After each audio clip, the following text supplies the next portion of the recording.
Now, students, our next topic is blood clotting, that is given in your book by the name of maintenance by the platelets. So, what is blood clotting? I've already discussed with you when we have discussed about the platelets that platelets, they are the kind of blood cells which helps in um, clotting of the blood.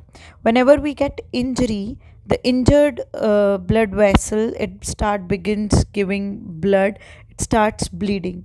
Okay, so besides the loss of blood, there is fall of blood pressure at that time also.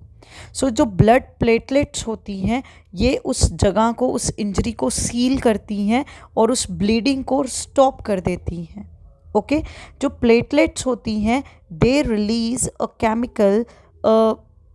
Chemical called as the thromboplastin.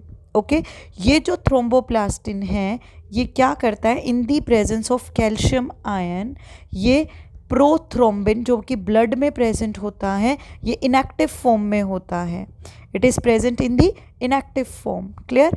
ये thromboplastin इस inactive form को active form में convert करता है. Is that clear? It is converted to form the proteolytic enzyme called as the thrombin. Proteolytic enzyme means which break down the protein. Okay, तो ये वो protein है, वो एंजाइम है जो प्रोटीन का ब्रेक डाउन कराती है. तो थ्रोम्बिन एक्चुअल में क्या करती है, ये ब्लड प्रोटीन के ऊपर काम करती है, और वो ब्लड प्रोटीन का नाम क्या है, फिब्रिनोजन.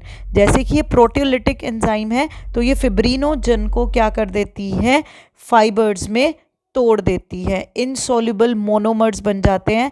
एंड वो जो इसके टुकड़े टुकड़े हो जाएंगे फिब्रिनोजन के, वो जो हर एक टुकड़ा है, that is called as fibrin. That is called as fibrin. फिर ये फाइब्रिन के जो मॉलिक्यूल्स जो टूटे हैं, मोनोमर्स जो टूटे हैं, ये पॉलीमराइज करेंगे, यानी आपस में रीऑर्गेनाइज हो जाएंगे, फिर से एक कॉम्प्लेक्स स्ट्रक्चर बना लेंगे, एक लॉन्ग चेन बना लेंगे. Okay, and then they form long fibre which give rise to the fine network at the place of injury. अब ये जो पॉलीमराइज होने के बाद जो फिब्रिन है, ये पॉलीमराइज होने के बाद जहाँ पर भी चोट लगी है वहाँ पर फाइन नेटवर्क बना लेता है.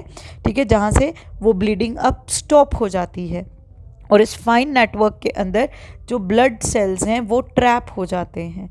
ज़्यादातर जो हमारे डिस्ट्रॉयड RBCs हैं, WBCs हैं, ये वहाँ पर क्या कर देते हैं, क्लम्प बना लेते हैं, क्लॉट बना लेते हैं, and that structure is called as the blood clot. So it is very important that how the blood clot is formed. Is that clear?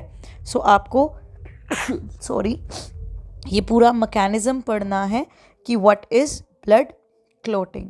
Clear? So याद रखना है कि platelets they release thromboplastin.